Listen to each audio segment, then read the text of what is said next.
سورہ یاسین کے اندر اکثر ہمارے بہن بھائی جب یہاں پر سٹاپ کرتے ہیں تو ایک مسٹیک کرتے ہیں، وہ پڑھتے ہیں علیم، یہاں پر سٹاپ کر لیا، پھر نون کو آگے لام سے ملا کر پڑھتے ہیں نلذی، تو یہاں پر یہ ایسے نہیں پڑھا جائے گا۔ یہاں پر کون سی مسٹیک ہو رہی ہے، یہاں پر ان الفاظ کو کیسے پڑھیں گے، آج انشاءاللہ اس ویڈیو میں جاننے کی کوشش کرتے ہیں۔ دل سے دعا ہے اللہ تعالیٰ آپ کی طرف بڑھنے والے ہر شر کو خیر میں بدل دے۔ سورہ یاسین آیت نمبر 79 جہاں پر ختم ہو رہی ہے وہاں پر یہ الفاظ موجود ہیں۔ یہاں پر آپ دوستوں کو ایک نون نظر آ رہا ہے، اس نون کا نام ہے نون قطنی۔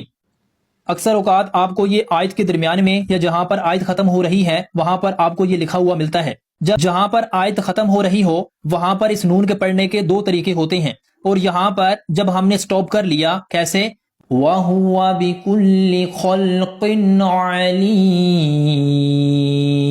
تو اب اس صورت میں یہ نون نہیں پڑھا جائے گا سٹاپ کرنے کی صورت میں، پھر ہم اس نون سے نہیں اس الف سے پڑھیں گے۔ اب آپ دوست یہ سوچیں گے کہ نہ اس کے اوپر زبر ہے، نہ زیر ہے، نہ پیش ہے، تو پھر اس کے اوپر کون سی حرکت لگائیں گے، یہاں پر تو یہ نون بھی نہیں پڑھنا، اس الف کے اوپر ہم زبر لگائیں گے۔ یہاں پر جو رول ہے وہ یاد رکھیں کہ جب بھی یہ الف خالی آئے وہاں پر پہلے دو حروف، یعنی کہ الف جو ہے وہ پہلا حرف ہے، دوسرا جو حرف ہے وہ لام ہے، اگر پہلے دو حروف الف اور لام ہیں تو وہاں اس صورت میں اس الف کے اوپر ہم زبر لگائیں گے اور پڑھیں گے الذی، تو اس صورت میں یہ نون نہیں پڑھا گیا۔ جب ہم اس آیت کو ملا کر پڑھیں گے تو اس صورت میں یہ نون پڑھا جائے گا۔ اب آپ کہیں گے کہ یہاں پر آیت ختم ہو رہی ہے، یہاں پر ہم نے سٹاپ کرنا ہے، لیکن یہاں پر آیت ختم ہو رہی ہے، اس آیت کے اوپر لام الف بھی لکھا ہوا ہے، اس آیت کے اوپر یہ جو سائن ہے یہ ہمیں اجازت دے رہا ہے کہ آپ ملا کر بھی پڑھ سکتے ہیں۔ تو یہاں پر آپ کے پاس دونوں آپشن موجود ہیں، آپ سٹاپ کرنا چاہیں تو کر سکتے ہیں، اگر ملا کر پڑھنا چاہیں تو ملا کر پڑھ سکتے ہیں۔